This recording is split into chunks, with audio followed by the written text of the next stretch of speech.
at Viber community. DZRH Drama at Rapido Hataw Balita kasama si Ray Sibayan. Rapido Hataw Balita. Mga rumarapidong mga balita, hahataw na. Rapido Hataw Balita. Magandang hapon ho, Luzon, Visayas, Mindanao, Lunes, November 27, 2023. Dati pong headlines sa ating Rapido Hataw Balita. Pagbibigay ng amnestiya ni Pangulong BBM sa mga rebelde. Welcome sa grupong MILF at MNLF. Backlog sa pensyon ng indigent senior citizens. Dapat daw pong resolbahin ng DSWD, ayon po yan sa isang senador. Pagwawala at pagpaputok ng baril ng isang lespo, isang pulis, pinaimbestigahan ng DILG. National Amnesty Commission magkakaroon daw po ng budget para sa paggawad ng amnestiya sa mga rebelde. Isa naman ho ang naiulat na nawawala sa Bicol Region. Epekto ho ng pananalasa ng shear line, ayon po yan sa NDRRMC.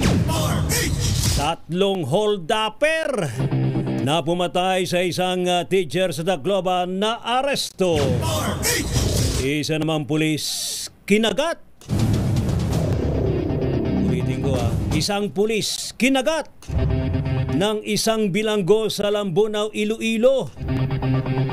Naku naman yun hong dulo ng daliri ng pulis. Putol. Rapido Hataw Balita. Ano pong lingkod mga kaibigan, si Ray Sibayan, tuloy-tuloy sa magbabalita, tuloy-tuloy sa serbisyo, sama-sama tayo Pilipino. Ito na po tayo sa ating mga balita. Yung dahong pagbibigay ng amnestiya ni Pangulong BBM sa mga rebelde, welcome. Welcome po yan sa Moro Islamic Liberation Front at maging sa Moro National Liberation Front. Ibalita mo nga yan mula kay RH14, Let Narciso, Miss Let. Ray, kapwa ay kinatuwa ng Moro Islamic Liberation Front at Moro National Liberation Front ang paggagawa ng amnestiya ni Pangulong Ferdinand Marcos Jr. sa mga grupo ng dating rebelde. Ayon kay Bangsamoro Parliament Deputy Speaker Ustad Abdul Karim Tan Miswari, ang inilabas na executive order at mga proklamasyon ng Malacanang ay makatutulong sa pagbabalik loob at reintegration ng MNLF members sa lipunan. Sabi ni Miswari, ipinakita ng Pangulo ang katapatan nito sa pagnanais na mahilom ang mga sugat ng nakaraan at maitaguyod ang kapatiran tungo sa kapayapaan at pagkakaisa. Nagpasalamat din si MILF Chairman Alhaj Murad Ibrahim sa hakbang na ito ni Pangulong Marcos. Ayon kay Ibrahim, ang kautusan ng Pangulo para sa pagbibigay ng amnestiya ay malinaw na mensahe ng commitment ng gobyerno na ipursige ang peace process sa MILF. Tiniyak naman ng grupo ang pag-iral ng Comprehensive Agreement on the Bangsamoro para sa amnestiya, pardon at iba pang proseso ng pagresolba sa mga kaso ng mga individual na convicted sa armadong pakikibaka sa Mindanao. Para sa kauna-unahan sa Pilipinas, DZRH, ito si Let Narciso, tuloy-tuloy sa pagbabalita, tuloy-tuloy sa serbisyo, sama-sama tayo, Pilipino. Thank you, maraming salamat, Let. Yung dahong backlog sa pensyon ng DSWD sa mga indigent senior citizen dapat daw pong resolbahin sa lalong madaling panahon.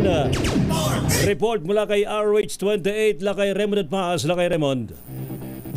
Ray, kinalampag ni Senador Juan Edgardo Sani Angara ang Department of Social Welfare and Development o DSWD upang resolbahin sa lalong madaling panahon ang backlog nito sa pensyon ng mga indigent senior citizens. Sa report na kanyang tinanggap ay maabot na sa 5 bilyong piso ang hindi pa natatanggap na pensyon ng 466,000 na mga lolo at lola. Sinabi ni Angara na kanya lang pinaimbestigahan ng dahilan ng delay. Lubhang kailangan ito ng mga mahirap nating mga senior citizens para sa kanilang mga pangangailangan, lalo na mga walang kamag-anak na maasahan. Sa magitan ng kanyang inakdang Republic Act 11916 ay dinoble na ang social pension para sa mga indigent senior citizens mula 6,000 ay magiging 12,000 na ito kada taon. 50 bilyong piso ang proposed 2024 budget ng DSWD para sa programang ito sa 1,000 peso kada buwan na pension ng mga indigent senior citizens.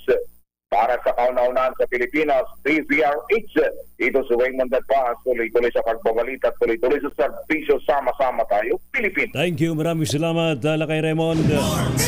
Kamara, susunod daw po sa desisyon ng Marcos Jr. Administration sa issue naman ng International Criminal Court probe. Report mula kay RH12, Milky Rigunan. Milky. Susunod ang Kamara sa anumang magiging polisiya ni Pangulong Bongbong Marcos sa issue kung pababayaan o hindi ang International Criminal Court na mag-imbestiga sa umunoy extrajudicial killings ng nagdaang Duterte administration. Ito ang tiniyak ni House Speaker Martin Romualdez sa harap ng mga issue na payagan na ang ICC makapasok at makapagsagawa ng investigasyon sa bansa. Muling tiniyak ni Romualdez na walang intensyon na isentro sa ilang personalidad ang mga resolusyon sa Kamara na umaapelang payagan na ang ICC. Pero ayon kay Romualdez, didinggin ng Kamara ang mga panukala para makuha ang posisyon ng mga mambabatas. Matatandaan umusad na sa House Committee on Justice at House Committee on Human Rights ang dalawang panukalang batas para magsagawa ng investigasyon kaugnay ng mga human rights violations ng mga nagdaang administrasyon. Ipinagpaliban ng hearing para ipatawag ang mga ahensya ng gobyerno at umano'y mga biktima ng war on drugs ng nagdaang Duterte administration. Para sa kauna-una sa Pilipinas, DZRH, ako si Milky Rigunan. Tuloy-tuloy sa pagbabalita, tuloy-tuloy sa serbisyo, sama-sama tayo, Pilipino. Thank you, Milky. Samantala naman, negotiating team para sa nilulutong Reciprocal Access Agreement ng Armed Forces of the Philippines at ng Japan abay kumilos na raw ho. Report mula kay RH52, Edniel Parosa. Edniel.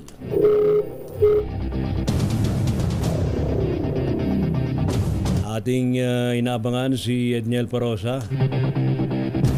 Alright, standby Edniel, ano ha? Eto na ho. Yung dahong pagwawala at pagpaputok ng baril sa isang bar ng isang lespo.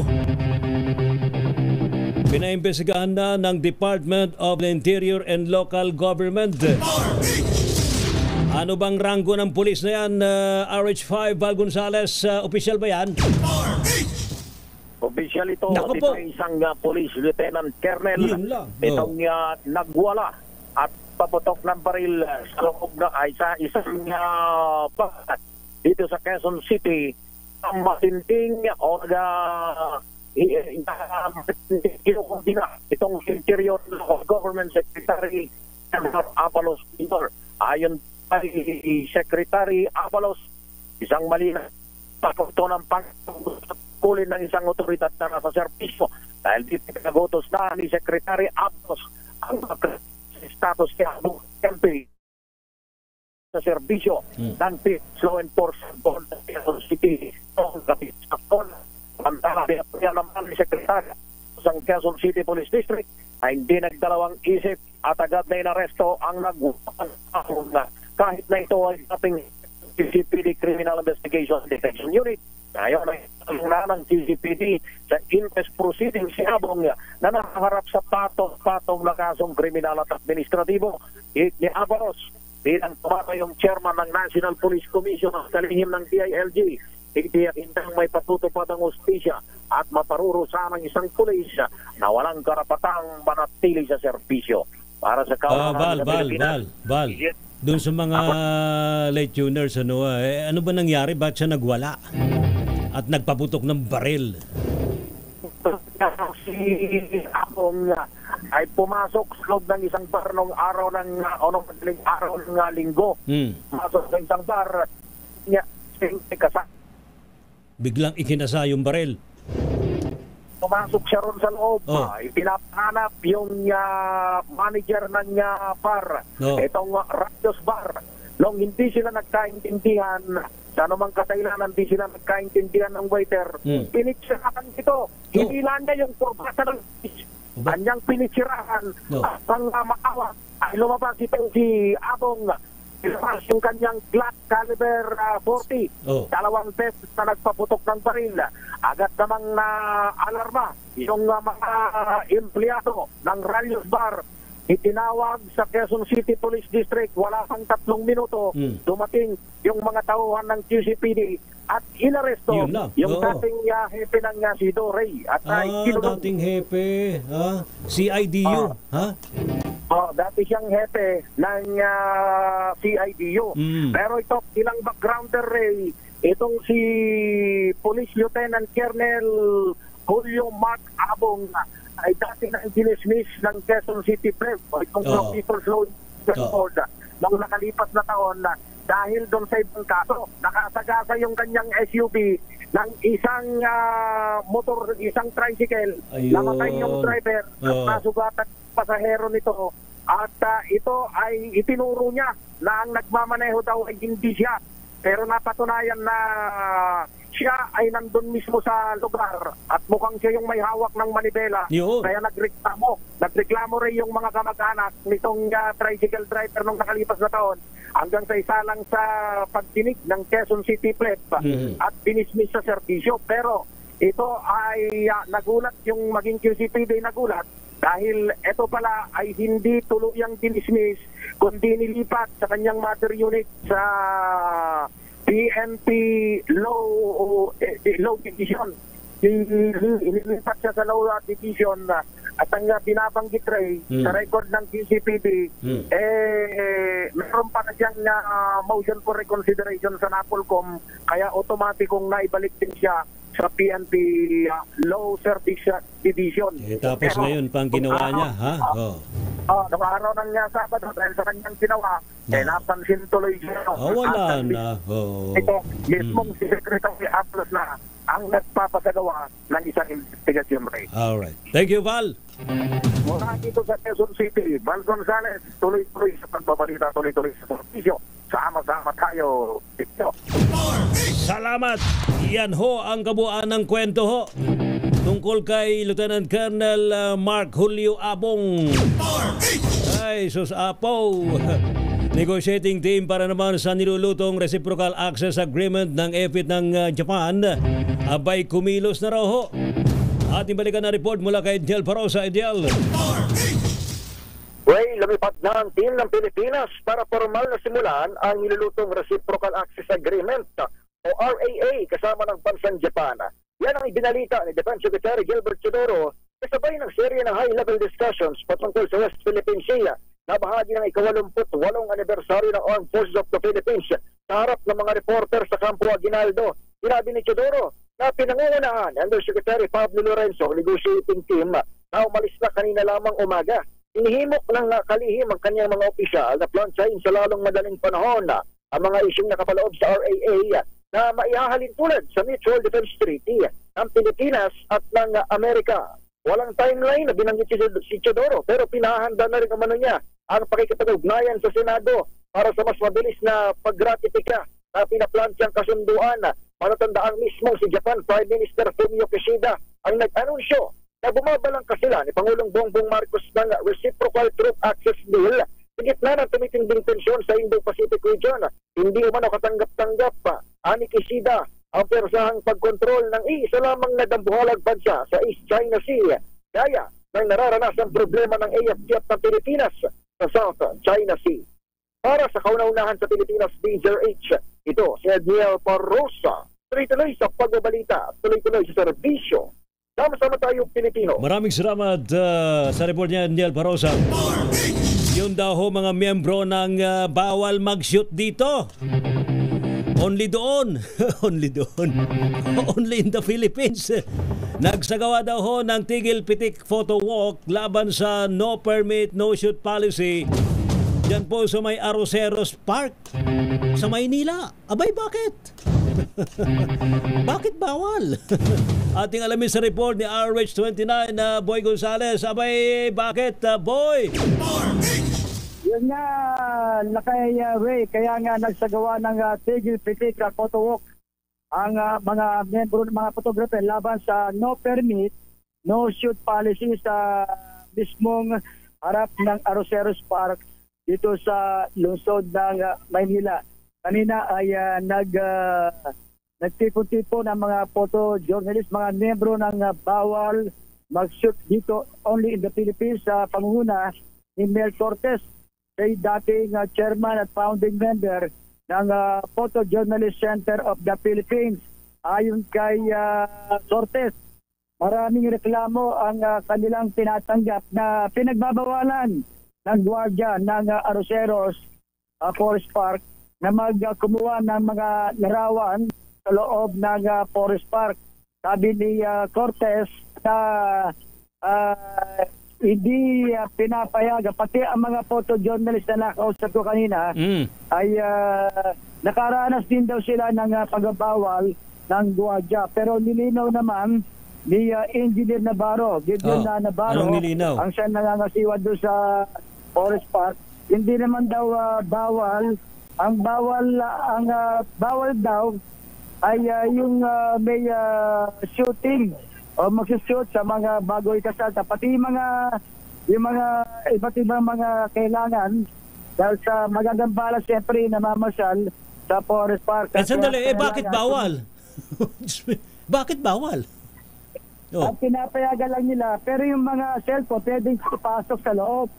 Pero yung mga camera mo, yung SLR, yung magagandang camera na pang photoshoot talaga, ay ipinagbabawal ipasok. Pero nilinaw nga ni Engineer Navarro na pwede naman na kumuha ng larawan sa loob ng Forest Park. Pero yan naman ay tinutulad dahil nagbago na raw ng pananaw ang mga nangangasiwa sa Arroceros Forest Park. Di ba normally Ninong Boy, kapag papasok ka sa parke, kailangan Kodak dito, Kodak doon, ano ha? O di ba? Selfie dito, selfie doon. Kaya nga kanina ay bakit bawal? na sila. Sabi ni hindi naman daw pinabulaanan niya. Hindi naman bawal. Pinipili lang yung bawal. Sabi ni kaya lang binawi. Sabi ni Cortez, binawi yung pahayag ng mga gwardiya. Dahil naman nakalipas na araw, o mga nakalipas na linggo ng mga reklamo na natanggap nila, pinagbabawalan nga mag-shoot o magkumuha ng larawan sa loob ng Forest Park. Hindi sinasabi kung bakit. Ang gulo naman. Ang gulo naman policy niya. Kaya dapat, sabi nga ni Ed Gumban, ang photojournalist ng Philippine Star at ibang mga photojournalist na nakausap ko, dapat maglagay sila ng guidelines sa mismong harap ng Arroceros para malinaw na hindi pinagbabawa. Ang kaso nga, hindi nga nakalagay at isa pa, maraming mga photojournalist na nakaranas ng paninita ng mga gwardiya na bawal mag-shoot sa loob. Alam mo, boy, napaka-weird lang Bakit bawal? Iparke naman yan. O di ba? Kung ikaw pala, bawal ka pala mag-vlog dyan kung gano'n. Ha? Yan nga. Kaya ang plano, bukod sa Arrocero sa Lakay Ray, sinabi ni Mel Cortez, ang pinaka chairman at founding member ng Photojournalist Center of the Philippines, hindi lamang sa Arroceros Forest Park. Plano rin yun na magsagawa ng photo walk dito sa Luneta Park. Bawal na rin ba sa Luneta magpalitrato? Bawal na rin? Bawal na rin sa Luneta Park. Matagal na yan. Bakit? Kaya nga Luneta. Pati mga vlogger. Sabi nga ni Mel Cortez, paano may po-promote yun nga ang kagandahan ng Arroceros Forest Park kapag walang kukuha ng mga photo, ng mga halimbawa ng mga photojournalist at ng mga vlogger para i-promote yung ganda ng Arroceros Forest Park. Yan yung sinagawa nila mga parke, bawal na kumuha ng litrato? Samantalang dapat ipinopromote natin yung ating mga sariling mga parke dito sa Pilipinas? Ha? Anong kalokohan yan? Puro kalokohan yan ha? Marami nga, nagtataka nga tayo sa mga gwardiya, bakit ipinagbabawal? Ayon pa kay Mel Cortez na sige. Mula mamayang gabi, mag-vlog ako dyan sa Luneta sa Arroceros. Hindi ka papapasukin. Ah, ganon. Di ibablang ko sila kung di sila papasukin, di ba? Sabihin, bawal daw ho talaga rito. Ngayon, tatanong natin sa kanila, bakit bawal? Wala naman pala silang sagot kung bakit. Ang sabi nila, basta bawal. At, talaga lang ha. Ano sabi ni Mayora? Dapat si Mayora magde-decide yan. Oo, kasi pa maraming, ipinarating nga yan kasi maraming mga photojournalist sa Maynila. Ang matagal nang inireklamo yan. Bakit pinagbabawal kumuha ng larawan sa arosero sa forest? Abay, baka bawal na rin kumuha ng litrato sa Intramuros. Ha? Bawal na rin ba sa Intramuros? Sa Intramuros, hindi naman ako nakaranas na Hindi pa. Hindi pa. Pero ang talagang... Ako, nakapag-ikot pa ako din alas 3 madaling araw para lang manghunting ng mga multo sa Intramuros Ha? Pero ang talagang naranasan ko rin na ipinagbabawal yung Luneta Park. Talaga lang ha. Luneta Park, bawal kumuha ng litrato. Naku naman kaya anong kalokohan naman yan? Mayorahan nila ko na, ma'am. Naman yan, Ray. Ray. Sa administrator naman ng ano yan. Ng DOT. Tourism. Naku naman kay Secretary Frasco. Wow. Ha? Akala ko may pinopromote natin yung mga tourism spots natin sa Pilipinas. Bakit bawal kumuha ng litrato? Ha? Yun nga ang dapat na maging malinaw kung ano dapat. Wow naman. Para malaman na rin. At ang isa sa mga nanghihinayang at umaalma ang mga photojournalist, yun nga nila inaipopromote yung kagandahan ng laman ng Maynila. Yes. Dahil sa may mga lugar mga parke yan. Tayo pa mahilig tayo sa mga di ba? Sa mga nature's park, di ba? Kaya yan yung gusto iparating ng grupo ni Mel Cortez sige, suportahan natin yung mga yan. Diyos mio naman ano naman kalokohan yung bawal kumuha ng litrato sa mga parke. Diyos mio. Kaya nga nagtatag si Mel Cortez ng grupo nila.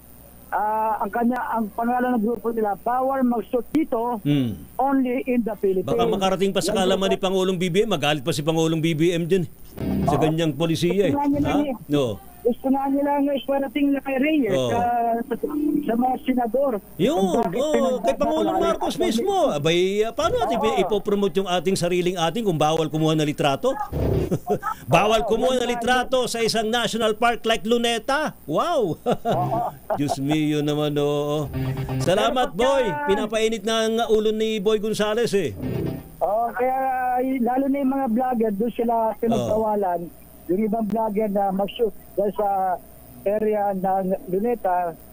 Pero sa mga, ang nagreklamo lang naman dito sa Aroseros Forest Park ay mga grupo ni Mel Cortez at yung mga miyembro ng photojournalist, halimbawa ng Inquirer na nakausap ko kanina, si Richard, na nakausap natin na nakaranas siya ng pagbabawal ng kuha ng larawan dyan sa Aroseros sa Forest Park. Mula sa kauna-una sa Pilipinas, si Sarich, ito si Boy Gonzales, tuloy-tuloy sa pagbabalita, tuloy-tuloy sa servisyo, sama-sama tayo, Pilipinas. Thank you, Boy. Hindi ko lang lubos maisip na yung palang Luneta Park, bawal din palang kumuha ng litrato dyan. Sino ba mga nag-uutos dyan na bawal? Dapat linawin niya ng mga kinaukulan, linawin niya ng Manila LGU. Binabanggit ni Boy, baka raw may may kumpas diyan ng DOT o Tourism Department. Bay linawin siguro ng Secretary Frasco yan, Samantala naman 104 104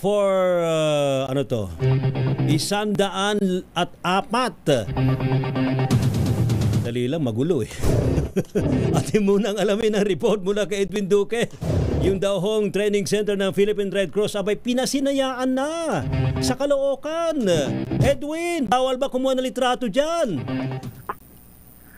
Naging malaya ang pagkuha ng litrato. Yun yung sinasabi natin.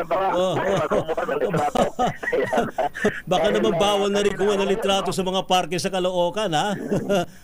Ano ba meron? Diyos mio, pati Luneta, bawal kumuha ng litrato sa Aroseros Park? Wow! Pero ngayon ay pinasilayan ng Philippine Red Cross itong Pangulang Red Corps chapter sa Caloocan. Ito yung karagdagan training ground ng mga nais maging volunteer para sa pagpapalawak ng kanilang serbisyo at publiko. Bagamat inintay nila at hindi nakarating si dating Senador Tika Gordon, pero dumating at pinaunahan naman ito ni Dr. Gwendolyn Fang, ang Secretary General ng PRC, ang pagpapasinaya kasama ang ilang staff ng Caloocan City Hall kung saan ay Vice Chairman dito, si First Lady Albi Balapitan, ang asawa naman ni Caloocan Mayor Alonga Balapitan. Kabilang sa mga dumalo ay sina Chairman Danilo Sanchez ng Caloocan Chapter at Caloocan Administrator Dr. Robert Bacles.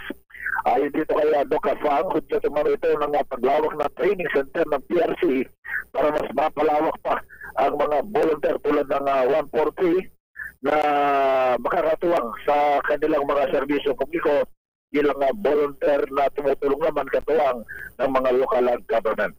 Wala pa rin dito sa Caloocan Operation Arrest 23, Edwin Duque, tuloy-tuloy sa pagbabalita, tuloy-tuloy sa serbisyo sa Mahama Tayo, Pilipino. Thank you, maraming salamat, Edwin Duque. Ang dami din nagre-react dun sa bawal pumitik, bawal kumanalitrato. Sabi, iparating na raw ho kay Pangulong BBM. Ha? Anong kalokohan niyang pagbabawal niya ng kumuha ng litrato yan sa may Arroceros Park, maging sa may Luneta? Diyos mio naman o. Ay, only in the Philippines. Rapido, hataw, balita. Standby pa rin po sa iba pang mga balita, mga kaibigan, sa Rapido Hataw Balita ngayon pong thank God it's Monday. National Amnesty Commission magkakaroon daw po ng sariling budget para sa paggawad ng amnestiya sa mga rebelde. Mahigpit na pagsunod sa building standards iginit po matapos ang magnitude 6.8 na lindol na tumama po dyan sa may Sarangani Province. Isa ho ang naitalang nawawala sa Bicol. Epekto naman ng pananalasa ng shear line. Diyos mio, dati bagyo lang ang kinatakutan natin, ngayon pati shear line na. Pagkuha ng DNA sample kay Police Major De Castro na suspect sa pagkawala ni Catherine Camilon, idadaan daw po sa tamang proseso ayon po yan sa PNP. Pilipinas, ang oras, alas 2:31 ng hapon. Yum Yum, ang choice number...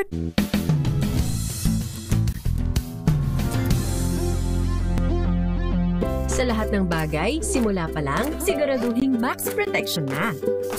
Kasi pag kulang ang proteksyon, baka madaling masira.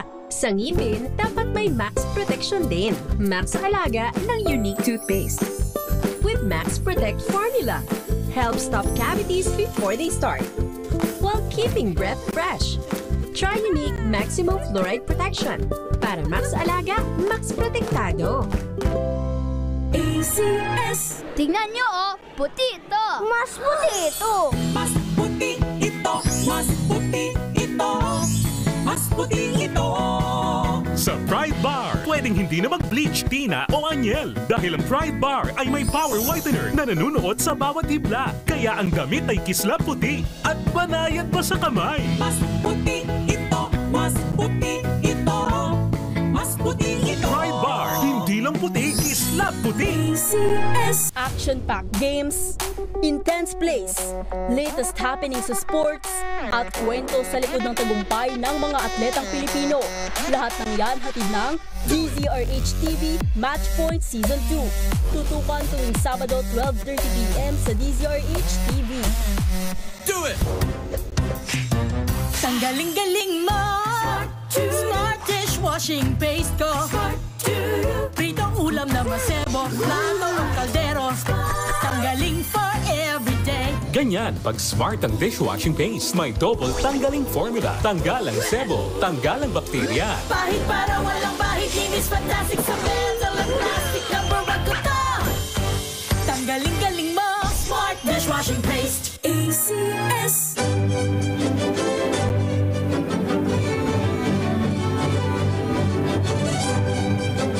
Ako po si Lisa Macuja Elizalde na nag-aanyaya sa inyong samahan kaming muli sa pagbabalik ng Art to Art alas 13:30 ng hapon dito sa DZRH Radio at DZRH News Television.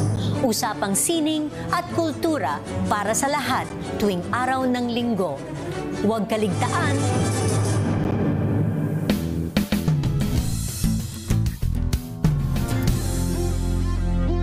Maagang balitaan, maagang usapan sa mga issue at balita kasama si Kuya Angelo Palmones sa Magandang Umaga Pilipinas mula Lunes hanggang Biyernes.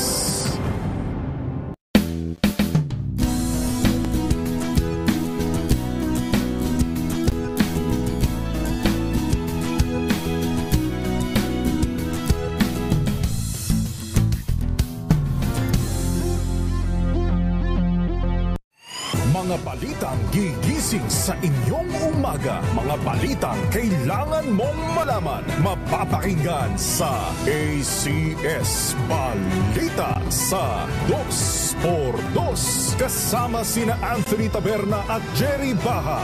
Lunes hanggang Biyernes.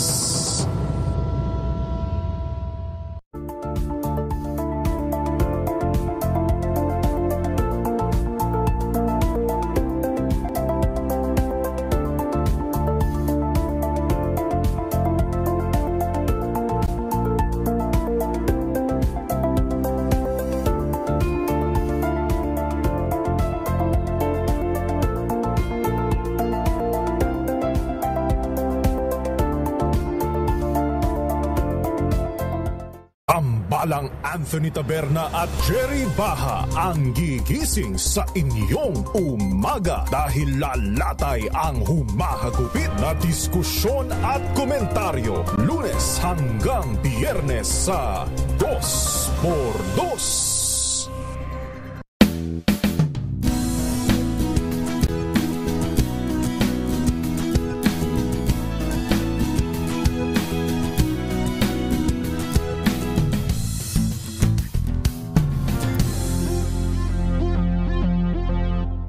Alamin ang mga maiinit na isyung pambayan, mga balitang kailangan mong malaman, usapin sa pamahalaan, politika, ekonomiya at kabuhayan. Ito ang mga dapat mong malaman, pakialaman at pag-uusapan dahil kayo ang tinig ng mamamayan dito sa Damdaming Bayan.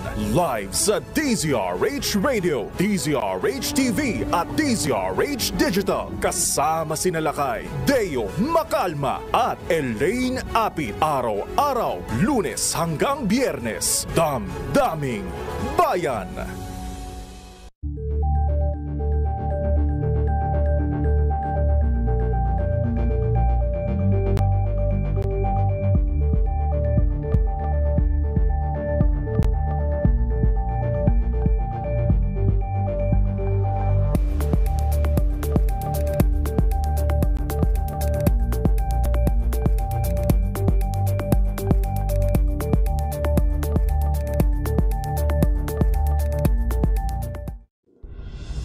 Tuloy-tuloy ang pagtulong, tuloy-tuloy ang pagseserbisyo at tuloy-tuloy ang balitaan kasama si May Binauhan sa Operation Tulong mula Lunes hanggang Biyernes.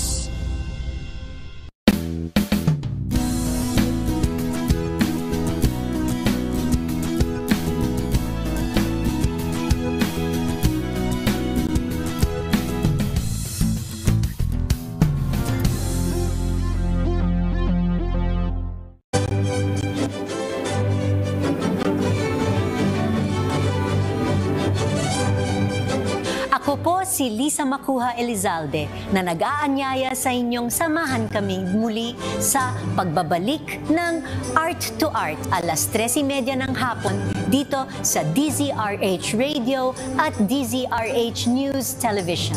Usapang sining at kultura para sa lahat tuwing araw ng linggo. Huwag kaligtaan.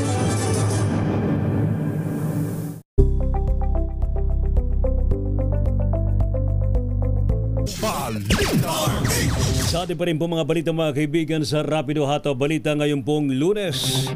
National Amnesty Commission magkakaroon daw po ng sariling budget para sa paggawad po ng amnestiya sa mga rebelde. Report mula kay RH14, Let Narciso, Miss Let.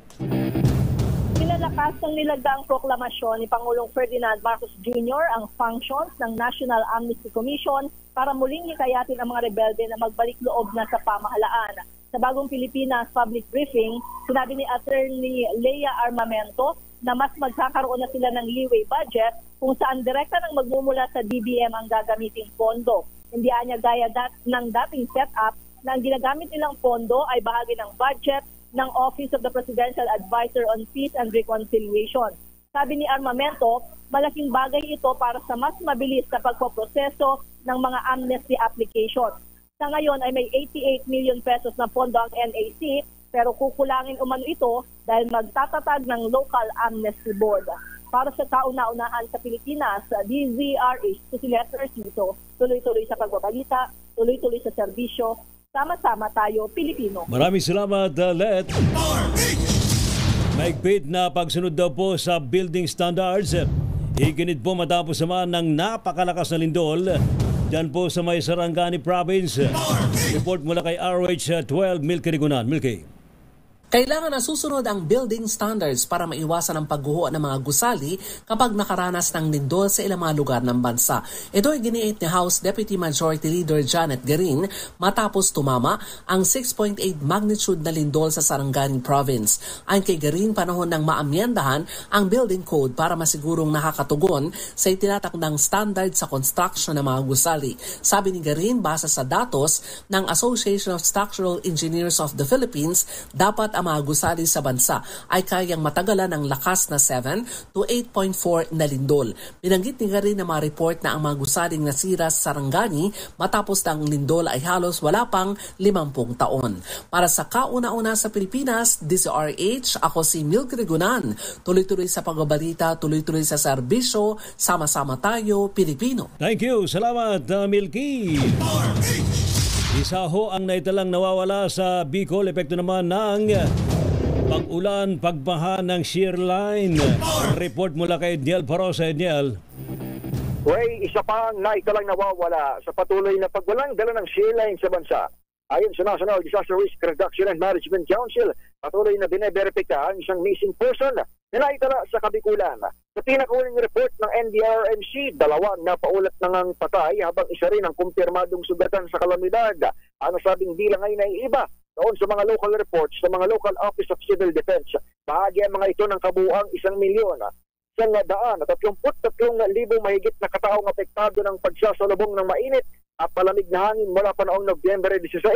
Sinasabing bilang 48,720 ang nanatili pa rin sa mga evacuation center habang 32,000 mahigit naman ang nagsinikas sa iba pang mga lugar.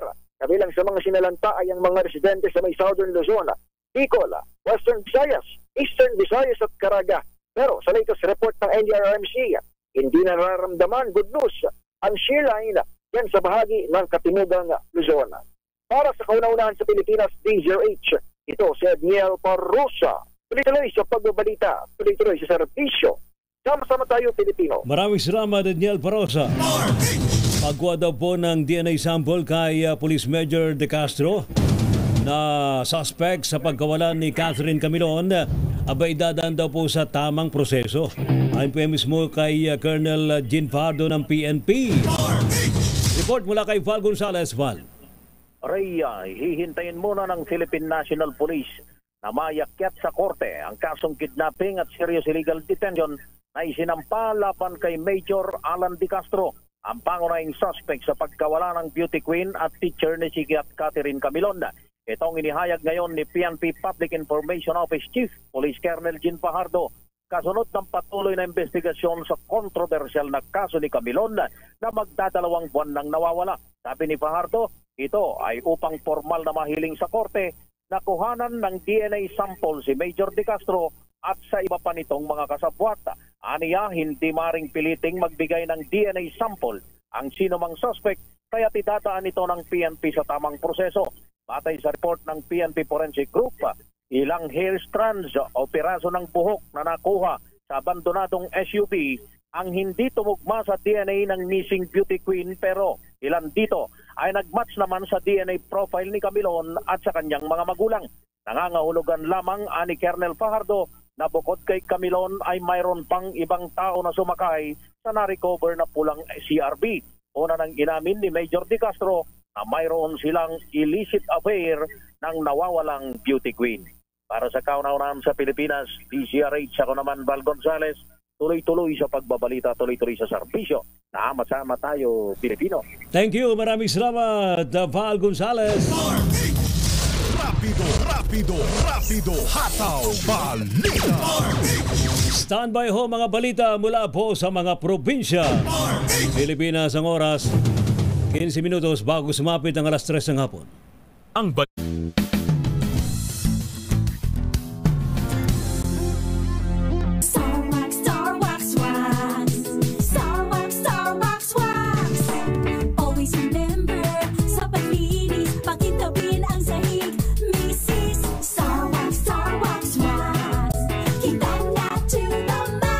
Starwax, ang #1 floor wax. May waterproof formula. Buhusan man ang tubig, balikin tabang sahig. Starwax wax. Kintab na to the max, max, max. ACS. Tinesting. Sinuri. Siniyasan. Ang resulta? Super effective ang Shield sa pagpatay ng bakterya at virus. Shield Antibacterial Soap. Believe ang mga eksperto sa Philippine Nurses Association. At si Mami. Tiwala ako sa Shield. Shield Antibacterial Soap. Napatunayang mabisa. Ang mga nurse, tiwala. ACS. Hello, Washi! Laundry day na naman! Yay! Anong meron? Mancha ng chocolate, putik, may libag pa. Kaya natin yan! With Pride Washing Machine Detergent, may triple stain-away formula. Tanggal ang makapit, madikit, at madupit na dumit mancha. Kaya easy-easy ang labada. Mula noon hanggang ngayon. All you need is pride. All you need is pride. ACS. Di birong maging nurse. Bawal magkamali sa trabaho na to. Dahil buhay ang nakasalalay. Salamat po mga nurse.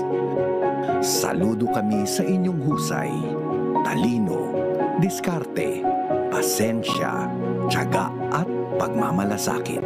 Saludo din kami sa Philippine Nurses Association sa ika-100 anibersaryo ng kanilang pagkatatag. Tanggaling-galing mo! Smart dishwashing paste ko! Pritong ulam na masebo, plano ng kaldero. Tanggaling for everyday. Ganyan pag smart ang dishwashing paste. May double tanggaling formula. Tanggal ang sebo, tanggal ang bakterya. Pahit para walang bahit, linis fantastic sa metal at plastic na barakuta. Tanggaling-galing mo, smart dishwashing paste. ACS. Rapido, hataw, balita. Shout out muna! May holiday ho ngayon, ano ha? In advance po yung holiday ng November 30. Kaya holiday ngayon. Shout out kay Jerry Sumagaysay, Francisco Antonio Ramirez Garcia, maging si Carlos Longkop. Sabi niya, okay na pong panahon po rito sa amin sa may Northern Samar. Abay, buti naman, ano ha? Ay, grabe yung bigwas ng baha dyan at pag-ulan. Samantala, ganun din, shout out kay Florence Regalo. Ngayon pa lang, marami na siyang regalo kahit wala pang Christmas. Si Arvin Capasilio, maging si Rasek Okrol, sabi niya, abay, parang sa Saudi lang, bawal kumuha ng litrato pag nasa labas ng park. Ha? Ganon. Sa Tonino Lau ay Senior, magandang hapon sa iyo, maging si sino humabol? Melvin Unlagada mula dyan sa may Oman. Rapido, Rapido, hataw, balita. Mga balita ho mula po sa mga probinsya, 3 hold-upper na pumatay sa isang teacher sa Tacloban na aresto. Report mula kay Jimmy Angay-Angay. Jimmy. 3 suspek na pumatay sa isang guro sa lungsod ng Tacloban na aresto na ng kapulisan. Ito ang sinabi ni Tacloban City Police Officer Provision Officer Police Captain Noemi Jordan.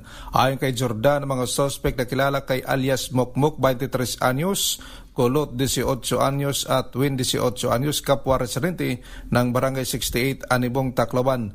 Nahuli ito sa ikinasang operasyon ng PNP sa naturang syudad.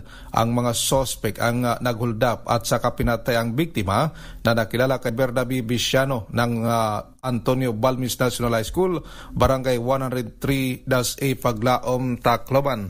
Ayon kay Captain Jordan, na 2 araw nawawala ang guro at natuklasang walang buhay. Maraming sugat sa liig sa isang bahay sa Night Street sa Village, Barangay 98, Kamansihay, na itinapon ito sa loob ng bahay at hindi sa lugar na ito ginawang krimen. Inihanda na ng Station 3 ng Tacloban PNP ang kaso na robbery with homicide laban sa 3 suspect sa City Prosecutor's Office, Tacloban. Mula sa Action Radio Tacloban, ito si R32 Jimmy Angay-Angay. Tuloy-tuloy sa babalita, tuloy-tuloy sa serbisyo. Sama-sama tayo, Pilipino. Thank you, maraming salamat, Jimmy. Security guard patay sa aksidente sa may Infanta, Quezon. Report mula kay Benjen Chokya. Benji. Hindi umabot ng buhay sa pagamutan ang security guard ng maaksidente ang kanyang minamanihong single na motorsiklo, habang angkas naman ang 2 at mga sugatan na ganap ang pangyayari sa National Road sakop ng Barangay Libho, Infanta, Quezon. Kinilala ang biktima na si Angelo Peña Ujas, 33 anyos, nanirahan sa nabanggit na barangay. Samantala, sugatan naman dito ang kaangkas na sina Rosalie Rotacio, 33 anyos at Rio Menor de edad. Batay sa report ng pulisya, bandang alas 10:50 ng gabi nang maganap ang nasabing road crash incident habang tinatahak ang kahabaan ng National Highway. Subalit kasalukuyan naman ginagamot ngayon ang 2 sa CM Recto Hospital ng Infanta, Quezon. Mula sa kauna-unahan sa Pilipinas, DCRH, ito si Benjan Chukya. Tuloy-tuloy sa pagbabalita, tuloy-tuloy sa serbisyo. Sama-sama tayo, Pilipino. Thank you, Benji. Pulis kinagat ng isang preso sa Lambunaw, Iloilo. Ating alamin kung bakit kinagat si mamang pulis. Report mula kay Aini Grace Bravo. Aini. Naputol ang dulo ng daliri ni Patrolman Gilbert Aheno ng kagatin ni Jeffrey Libuon na nakapiit sa detention facility ng police station sa bayan ng Lambunaw, Iloilo. Ayon sa kapatid, dinakip si Jeffrey dahil na itinurong nanaksak sa victory party ng mga newly elected barangay officials sa Barangay Natividad, Lambunaw. Lasing si Jeffrey ayon sa kanyang kapatid. Inamin ng kapatid na nagwawala si Jeffrey sa loob ng detention facility kaya pumasok ang isang pulis upang mapusasan ito. Nang hindi makaya ng pulis, pumasok si Patrolman Aheno at ang kapatid upang tumulong na mapacify at mapusasan si Jeffrey. Ngunit kinagat nito ang daliri ni Aheno hanggang sa naputol. Dinala sa ospital sa bayan si Patrolman Aheno at nakatakdang ilipat sa ospital sa Iloilo City upang maoperahan. Detained pa rin si Jeffrey. Mula sa Action Radio Iloilo, ito sa ni Grace Bravo. Tuloy-tuloy sa pagbabalita, tuloy-tuloy sa serbisyo. Sama-sama tayo, Pilipino. Thank you, maraming salamat, ni Grace Bravo. 3.9 million pesos na halaga daw po ng tanim ng marijuana. Ayun, sinira na ho ng mga otoridad sa may Kibungan, Benguet. Report mula kay Romy Gonzales. Kay Romy. Winasak ng mga otoridad ang higit 3.9 milyong pisong halaga ng tanim ng marijuana sa ikinasang marijuana eradication operation sa Sitio Lingay, Takadang, Kibungan, Benguet. Naging matagumpay ang anti-drug operation na pinagsanib na operatiba ng Benguet PNP at PIDEA Cordillera matapos madiskubre ang 4 na plantasyon sa isang communal forest. Nagresulta ito sa pagkakasira ng 19,600 piraso ng fully grown marijuana plants na may standard drug price na 3,920,000 pesos. Katulad ng mga naunang operasyon, walang natiklong marijuana cultivator sa mga alagad ng batas. Tinayak ng pamunuan ng Benguet PNP na hindi titigil ang kanilang pinagtin na kampanya laban sa talamak na aktibidad ng illegal na droga sa lalawigan ng Benguet. Mula sa kauna-unahan sa Pilipinas, DZRH, ito si Romy Gonzales, tuloy-tuloy sa pagbabalita, tuloy-tuloy sa serbisyo, sama-sama tayo Pilipino. Thank you. Salamat, Lakay Romy Gonzales. Isa pa tayo 3 sugatan sa rambulan ng nagkarambola ang mga motorsiklo sa may Pangasinan. Abay, ano nangyari? Ating alamin sa report ni Freddy Fardo. Freddy. Hindi na umabot ng buhay sa paggamutan ng 21 anyos na binata matapos itong magtamo ng malubhang sugat sa katawan ng bumangga ang motorsiklo nitong minamaneho sa 2 kasalubong pang motorsiklo. Sa ulat ni Bolinao Chief of Police Lieutenant Colonel Radino Vili, alas 8 kagabi sa National Highway sa Barangay Sampaloc, nagkarambola ang 3 motorsiklo na minamaneho nila Elmer Oquaman, 24 anyos at Joseph Jones, 25 anyos, ang Casinoel Nacional, 22 anyos, kapwa mga residente ng Barangay Samang Norte ng nasabing bayan, at ang kasalubong na motorsiklo na minamaniho ni Enrico de la Cruz, 21 anyos ng Barangay Sampaloc. Sa investigasyon, lumilitaw na magkasunod ang 2 motorsiklo nang pumasok sa kanilang linya. Ang kasalubong ng motorsiklo ni De La Cruz na umano'y walang ilaw kaya't nagkabanggaan sila. Kapwa dugo ang dinala sa malapit na paggamutan ng 4 na biktima, subalit idineklarang dead on arrival na si De La Cruz ng attending physician. Habang ang 3 sugatan ay patuloy pang ginagamot sa Bolinao Community Hospital na nasa stable na silang kalagayan. Mula sa Action Radio Pangasinan, ito si Freddy Fajardo, RS38. Tuloy-tuloy sa pagbabalita, tuloy-tuloy sa serbisyo, sama-sama tayo Pilipino. Thank you. Salamat, Freddy Fajardo. Office of the Vice President abay namahagi daw po ng tulong sa mga binahas sa Katarman. Report mula kay Jane Bantayan. Jane. Nagpaabot na rin ng tulong at namahagi ng ayuda ang opisina ng Vice President sa probinsya sa mga sinalanta ng baha, lalo na sa bayan ng Katarman. Si Joan Maritone Carominas, Disaster Manager ng Office of the Vice President Satellite Office, Central Visayas, ay nagtungo sa probinsya, partikular sa bayan ng Katarman upang mamahagi ng nasabing ayuda.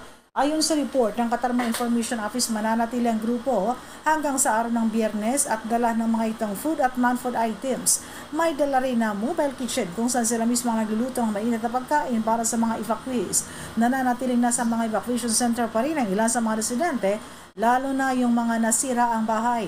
Kahapon naman, nagsagawa ng aerial inspection ng Office of the Vice President team sa buong Katarman sakay ng helicopter ng Philippine Army. Hanggang ngayong araw ang pamamahagi ng relief goods ng Office of the Vice President sa mga barangay ng Katarman. Katarman naman ang naging pinaka-apektado na bayan ng pagbaha at landslide dito sa lalawigan ng Norte Samar. Patuloy naman ang pagdating ng iba't ibang grupo upang mamahagi pa rin ng ayuda. Samantala, sa ngayon naman ay ongoing pa ang clearing operation sa mga interior barangays matapos ang mga naitalang landslide o pagguho ng lupa upang agad naman na may paabot yung ayuda o tulong na mas doon sa mga interior barangays. Pansamantalang chopper muna ng Philippine Army ang ginagamit sa paghahatid ng ayuda doon sa mga interior barangays ng Katarman na nagkaroon ng landslide. Mula sa Action Radio Katarman sa lalawigan ng Northern Samar, Arts 34 Jane Galit Bantayan, tuloy-tuloy sa pagbabalita, tuloy-tuloy sa serbisyo. Sama-sama tayo, Pilipino. Thank you. Maraming salamat, Jane Bantayan. Yung daw mga illegal na pinutol na kahoy abay nasabat ho sa Abukay, Bataan. Report mula kay Danny Kumilang. Danny.